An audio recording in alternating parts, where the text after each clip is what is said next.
kursus guru sekolah minggu. Kursus guru sekolah minggu ini sendiri sudah dibuat Yayasan Lembaga Sabda itu sudah cukup lama ya. Tapi kami sangat-sangat dapat melihat bahwa materi ini adalah materi yang justru paling penting dalam pelayanan sekolah minggu. Generasi kapanpun, era kapanpun. Karena apa? Karena modul sekolah minggu yang saat dikerjakan atau dibuat oleh Yayasan Lembaga Sabda ini memuat dasar-dasar Alkitabiah pelayanan sekolah minggu dan semua aspek penting dalam pelaksanaannya. Materi pelajaran yang akan kita pelajari sama-sama pada pagi hari ini dan nanti yang akan mengikuti kelas juga kita akan belajar mendalaminya dalam kelas diskusi. Ada 6 pelajaran. Yang pertama adalah pengenalan sekolah minggu, lalu kita akan belajar juga kriteria guru sekolah minggu, lalu kita akan belajar tentang mengenal anak, lalu ada hakikat mengajar, lalu ada hal-hal yang praktis ya, untuk teknik memimpin kebaktian sekolah minggu dan administrasi sekolah minggu. Oke, kita akan langsung masuk saja dalam pelajaran yang pertama, yaitu tentang pengenalan sekolah minggu. Ya, banyak orang yang mungkin kurang mengerti ya sebenarnya apa sih itu pelayanan sekolah minggu. Padahal untuk melayani sekolah minggu dengan baik itu seorang guru sekolah minggu bahkan gereja harus mengerti dengan jelas ini dasar-dasar Alkitabiah dari pelayanan sekolah minggu ini apa. Mengapa Allah menghendaki sekolah minggu ini ada di dalam gereja. Dan dengan begitu sebenarnya kalau sangat disadari arti penting sekolah minggu dalam gereja, gereja itu dapat memberikan perhatian kepada pelayanan untuk anak-anak dengan lebih lagi ya. Nah, kalau kita lihat sama-sama ya, mungkin pengalaman saya juga sendiri ya, tidak jarang itu sekolah minggu tuh dianggap sebagai pelayanan sampingan. Karena apa?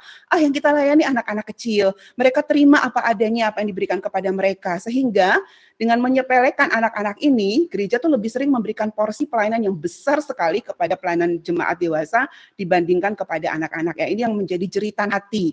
Banyak sekali guru sekolah minggu ya, karena pelayanan sekolah minggu itu selalu dikesampingkan. Nah, semoga dengan modul yang kita pelajari sama-sama pada hari ini kita dapat semakin teguh lagi, tetap setia dalam pelayanan sekolah minggu dan terus memperjuangkan bahwa ini adalah pelayanan yang penting, pelayanan untuk generasi masa depan gereja. Ya, dalam pengenalan sekolah minggu ini kita dapat belajar bersama-sama tentang dasar pelayanan anak dalam Alkitab. Sebenarnya dalam Alkitab itu ya, dalam Perjanjian Lama, Alkitab telah memberikan perhatian yang sangat serius terhadap pembinaan rohani anak.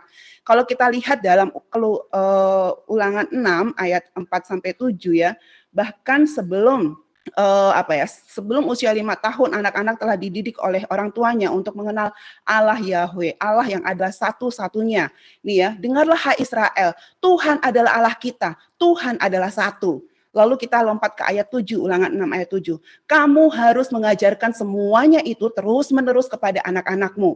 Bicarakanlah ketika kamu duduk di rumahmu, ketika kamu sedang dalam perjalanan, ketika kamu sedang berbaring, dan ketika kamu bangun. Betapa pentingnya mendidik anak-anak sejak mereka masih dini untuk mengenal Allahnya. Dan harusnya ini juga diaplikasikan dalam gereja. Betapa pentingnya mencetak generasi masa depan gereja mencintai Allah dengan mendidik mereka sejak mereka dari kelas sekolah minggu ya.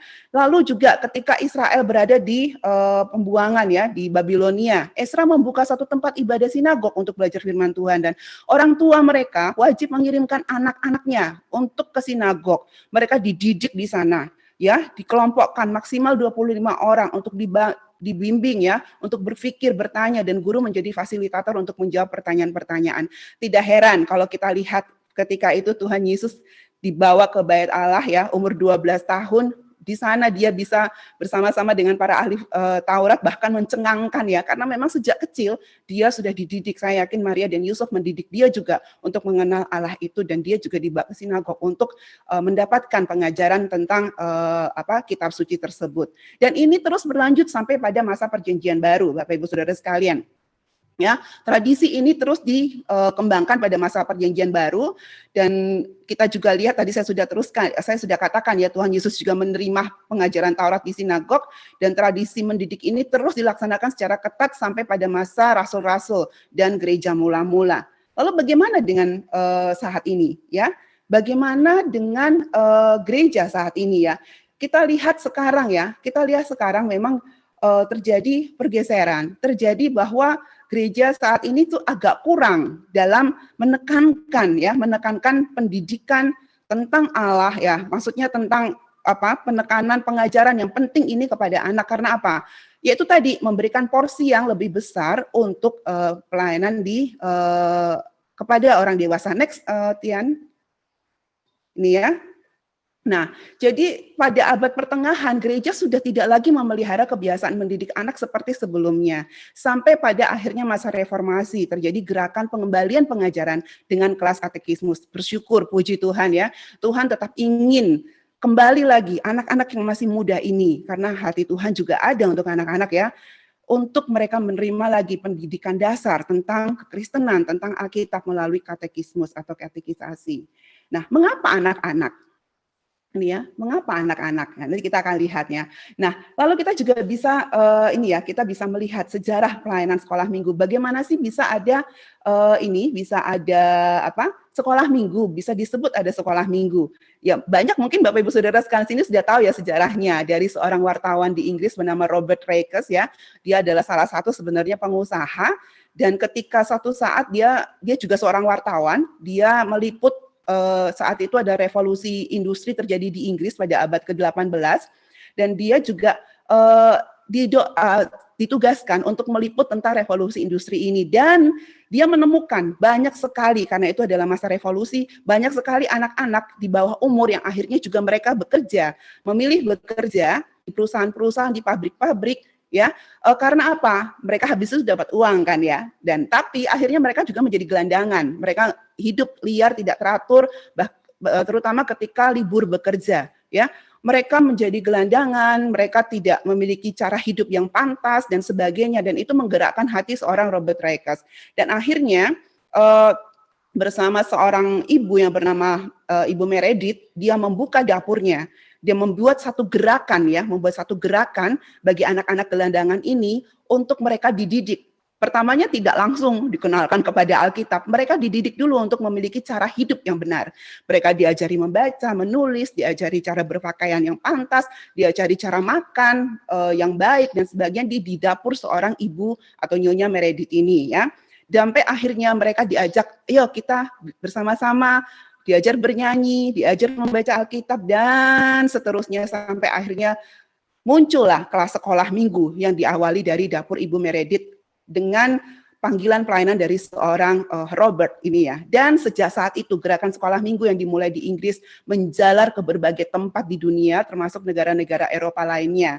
Dan para misionaris yang pergi melayani ke negara-negara Asia, sehingga pelayanan sekolah minggu ini juga hadir di Indonesia. Puji nama Tuhan. Tuhan sungguh ya, anak-anak ini tetap ada di dalam hati Tuhan, sehingga dipanggilnya lah orang-orang yang mempunyai beban untuk memberikan pelayanan sekolah minggu ini sampai hari ini terus ada ya. Dan saya yakin dan percaya kita semua yang hadir di tempat ini memiliki luar biasa panggilan kita untuk melayani anak-anak.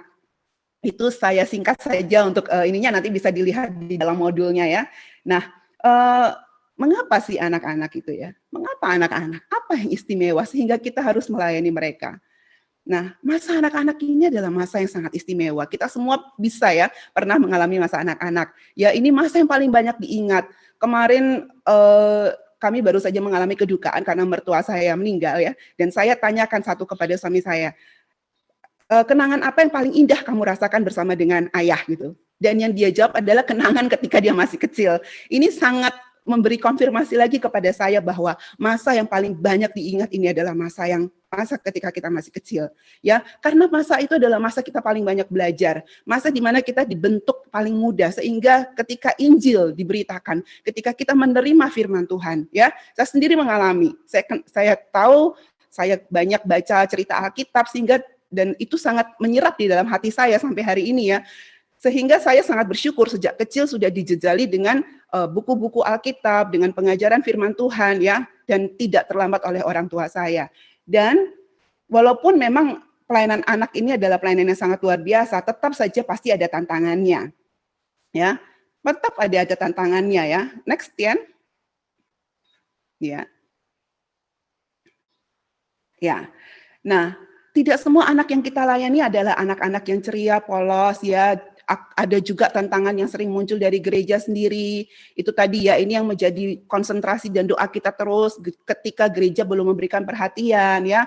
Bahkan ada orang tua yang hanya menjadikan gereja itu sekolah minggu itu tempat penitipan anak, itu ya.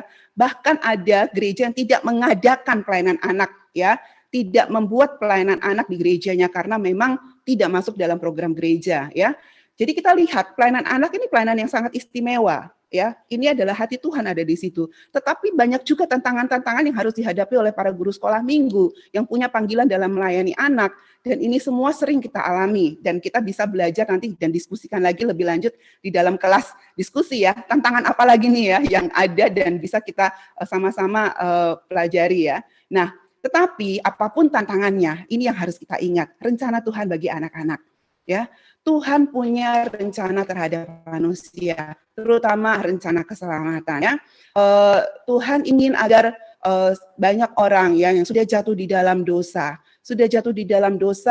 itu mereka tetap bisa diselamatkan, mereka bisa lepas dari kuasa dosa itu, termasuk anak-anak. Lalu yang kedua, sama ya, ketika Tuhan punya rencana Tuhan terhadap manusia, rencananya itu adalah keselamatan. Ya, Tuhan ingin mereka yang sudah diselamatkan bisa memperoleh hidup yang kekal dan itu termasuk di dalamnya juga adalah anak-anak. Lalu anak-anak memiliki hati yang lembut dan hati yang lembut ini adalah tanah yang baik dan ladang yang paling cocok untuk ditanami kebenaran Alkitab dan saya sungguh mengalaminya. Lebih baik, lebih enak ngajarin anak kecil tentang kebenaran firman Tuhan daripada kita udah ngajarin mereka yang udah agak tua gitu ya. Itu saya sangat mengalaminya ya. Saya sangat mengalami, oleh saya sangat bersyukur menjadi seorang guru sekolah minggu ya. Nah, lalu bagaimana kita bisa memantapkan lagi panggilan kita sebagai seorang pelayan anak ya. Kita sebagai guru sekolah minggu ya, kita dipanggil untuk ikut ambil bagian dalam rencana Allah. Jadi saat ini kita adalah rekan sekerja Allah ya, mengerjakan rencananya, mewujudkan rencananya bagi anak-anak kita ya. Tuhan ingin ya kita dipanggil untuk ikut ambil bagian. Tuhan ingin melalui kita anak-anak mengenal penciptanya, anak-anak bisa berjumpa dengan Tuhan dan ini yang akan menjadi dasar pertumbuhan rohani bagi anak-anak, mereka bisa mengenal Alkitab. Sehingga kita perlu ya bibit yang telah Tuhan tanamkan di dalam hati kita untuk melayani anak-anak harus kita tuangkan dengan memberi perhatian yang besar kepada kehidupan rohani anak-anak ini. Itu yang yang saya katakan bahwa seorang guru sekolah minggu harus memiliki panggilan. Tidak hanya bilang, kenapa kamu jadi guru sekolah minggu? Oh, saya suka anak-anak. Ya, itu bisa jadi dasar. Tetapi tidak bisa menjadi motivasi atau dasar utama menjadi seorang guru sekolah minggu yang baik, berhasil, dan sesuai dengan apa yang Allah inginkan.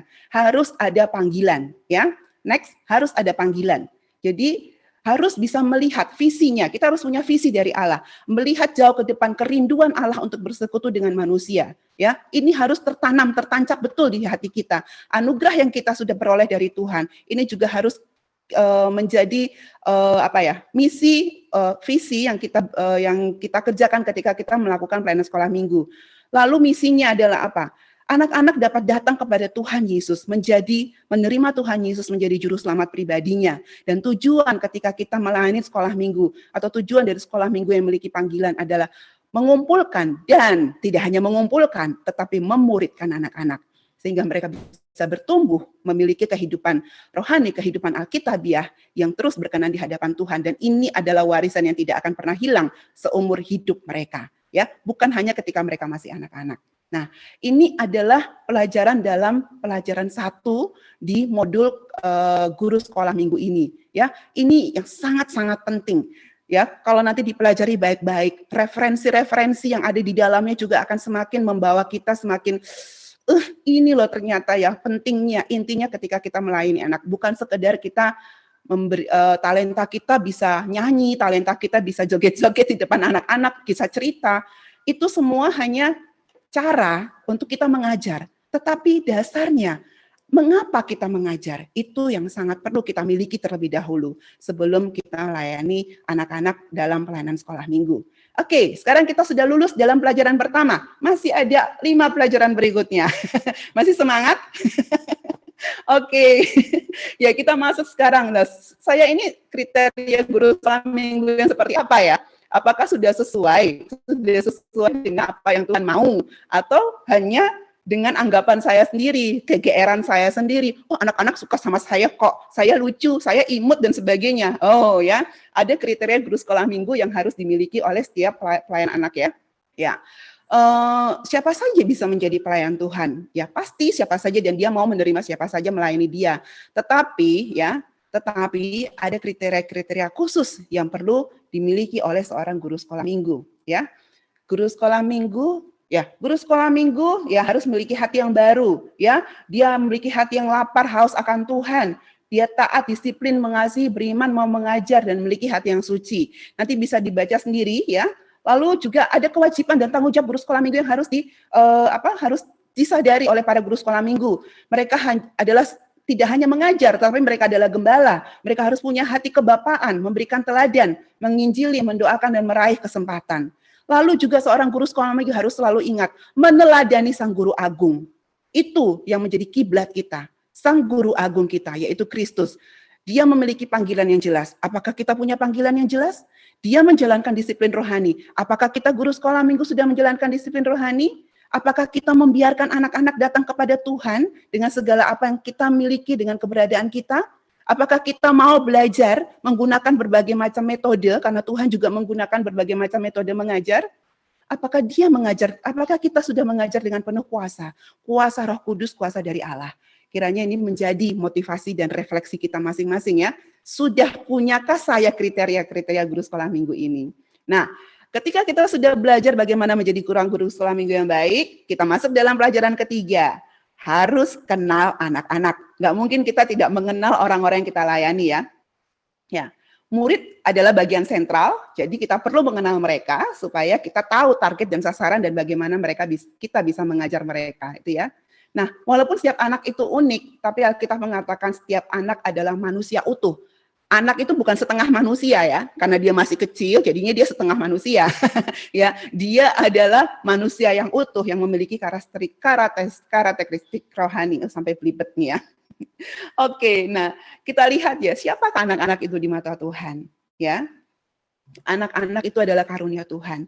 Ketika mereka terbentuk di dalam kandungan ibunya, mereka sudah ada dalam karya keajaiban Tuhan. Ya, anak-anak itu berharga di mata Tuhan. Kita selalu ingat bagaimana Tuhan memeluk anak-anak, mendoakan anak-anak. Wah, harusnya itu juga seharusnya setiap hari menjadi kerinduan kita ya, membawa anak-anak datang kepada Tuhan.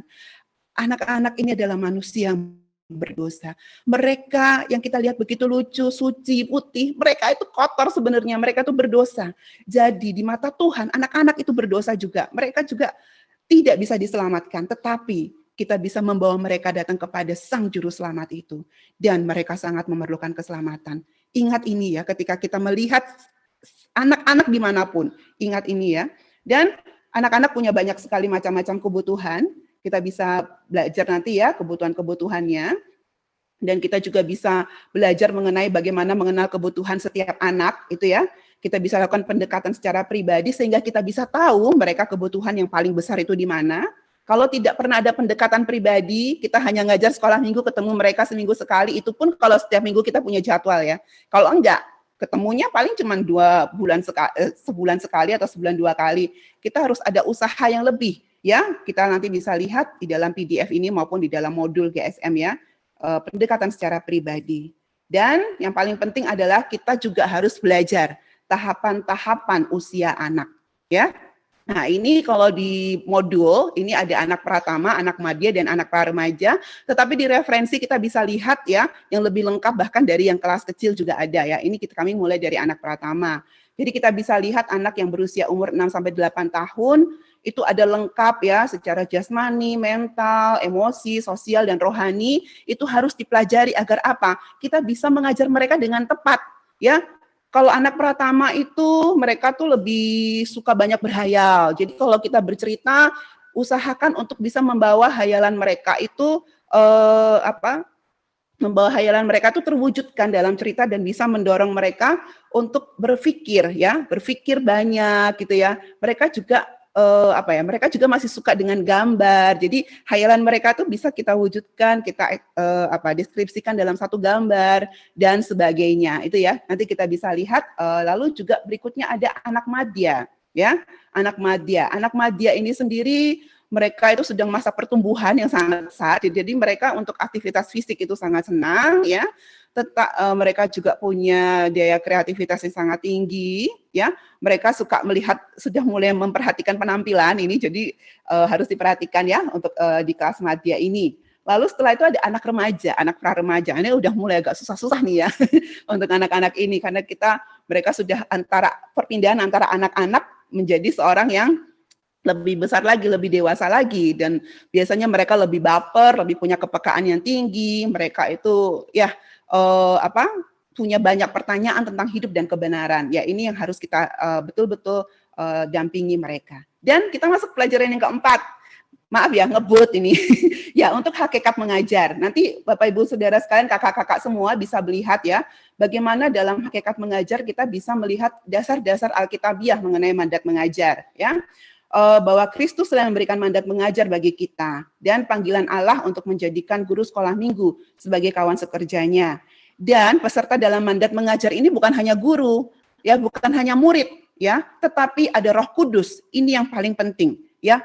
Dia juga berperan dalam mandat mengajar kita dalam sekolah minggu. Karena apa? Campur tangan Roh Kudus lah yang dapat mengubah hati manusia. Guru menjadi alat agar kebenaran dari firman Tuhan ini dapat tersampaikan kepada para murid. Dan murid ini adalah objek utama untuk mencapai tujuan mengajar. Jadi harus selalu diingat, kita tidak bisa sendirian. Kita memerlukan pimpinan dan bimbingan dari Roh Kudus, ya. Dan tujuan mengajar, ya, satu udah pasti untuk membawa anak-anak mengenal dan menerima Yesus sebagai Tuhan dan Juru Selamat. Yang kedua adalah untuk anak-anak bisa melakukan mengaplikasikan itu di dalam kehidupan kekristenan mereka sejak dari kecil. Mereka hidup sebagai orang Kristen, ya, dan menolong mereka. Yang ketiga, menemukan kehendak Allah di dalam hidupnya, ya. Nah, bahan mengajar saya yakin dan percaya sudah tahu ya, yang nomor satu adalah Alkitab. Jangan pernah kita mengajar dengan membawa HP, ya, tanpa ada kita beritahu di HP saya ada Alkitab, saya sedang membuka Alkitab. Atau kita membawa kertas contekan, membawa buku panduan mengajar. Sebaiknya yang ada di tangan kita itu adalah Alkitab. Dalam bentuk apapun, anak tahu yang kita bawa adalah Alkitab, sehingga mereka tahu yang mereka sedang pelajari, yang saat ini mereka dengarkan itu adalah Alkitab. Buku kurikulum, buku mengajar itu sebagai bahan persiapan kita di rumah, ya. Dan tidak boleh kita bawa, tidak perlu kita bawa buku kurikulum besar kita buka di depan anak-anak ketika mengajar. Itu disimpan di rumah ketika kita sudah berada di depan. Tetapi untuk persiapan Alkitab, buku kurikulum dan buku mengajar itu sangat penting, ya, sangat-sangat penting. Oke. Dan ada hukum-hukum mengajar juga yang harus kita perhatikan, ya. Ada hukum guru, ada hukum bahasa, hukum pelajar, hukum pelajaran. Ini akan sangat seru sekali nanti kalau kita bisa diskusikan di dalam kelas online, karena masing-masing aspek ini sangat penting ya, dan satu materi juga yang sangat saya senangi ya. Ada hukum proses mengajar, ada hukum proses belajar, dan hukum pengulangan. Ada 7 ya, ada 7 hukum mengajar. Nanti kita bisa diskusikan lebih lanjut dalam kelas diskusi online. Jadi rugi kalau nggak ikut kelas diskusi online-nya ya. Oke, nah ini juga kita masuk dalam tahap yang praktis, yaitu teknik memimpin kebaktian sekolah minggu, dan nanti pelajaran 6 tentang administrasi sekolah minggu ya. Untuk teknik memimpin kelas sekolah minggu ini bisa kreatif saja dengan kondisi kebutuhan di gereja yang pasti harus ada kelas persiapan untuk para guru sekolah minggu sebaiknya, lalu ada juga pembukaan, ya, acara puji-pujian, lalu acara paling penting inti utama itu adalah firman Tuhan. Nah, acara puji-pujian ini harus digiring, mempersiapkan hati anak-anak untuk mendengarkan firman Tuhan, bukan untuk mereka dihabiskan tenaganya, bukan untuk mereka senang-senang, tetapi satu hal, puji-pujian adalah untuk membawa mereka, menyiapkan hati mereka untuk mendengarkan firman Tuhan. Itu yang paling penting, itu ya. Lalu ada acara firman Tuhan yang paling utama, acara doa dan acara penutup. Dan ini juga yang sangat penting, yang sangat menolong untuk kerapian, untuk pelaksanaan keseriusan dalam melaksanakan kelas sekolah minggu adalah terlihat dari administrasi sekolah minggunya, ya. Salah satu tolak ukur di mana gereja sangat peduli dengan pelayanan anak adalah ketika kita lihat administrasinya berjalan dengan baik. Ada pengurusnya, ya, lalu ada pertemuan-pertemuan untuk koordinasi, lalu ada kelas-kelas sekolah minggu, pembagian berdasarkan anak yang paling kecil sampai anak yang masuk pra remaja, itu ya. lalu mungkin ada kartu-kartu data anak, ada catatan kehadiran, lalu ada kartu statistik kelas ya dan sebagainya. Semua ini sangat-sangat penting untuk kita tekankan dalam kelas sekolah minggu. Ya, ini adalah 6 pelajaran yang jika dipresentasikan ya, pastinya tidak akan terlalu mendalam dan detail. Tetapi ketika kita membaca modulnya ada banyak sekali ya, bahkan referensi-referensinya, ada banyak sekali harta kekayaan tentang pelayanan sekolah minggu, prinsip-prinsip dasar sekolah minggu yang sangat penting untuk dipelajari oleh guru sekolah minggu. Ketika saya diminta untuk memberikan training tentang sekolah minggu, saya nggak mau langsung gimana caranya membuat ini, membuat itu, gimana caranya membuat keterampilan ini dan itu. Materi dari modul guru sekolah minggu ini dulu yang saya pakai untuk mengajarkan. Jadi saya selalu minta 2 sesi. Yang pertama adalah tentang dasar-dasar ini, lalu baru setelah itu teknik mengajar dan sebagainya. Karena apa? Jika tidak ada dasar-dasar ini, ya kita tidak dapat menjadi seorang guru sekolah minggu yang menghidupi panggilan kita sebagai guru sekolah minggu. Kita hanya akan menjadi penghibur, pendamping, bahkan pengasuh anak-anak di sekolah minggu jika kita tidak punya panggilan yang benar dan dasar Alkitab yang benar.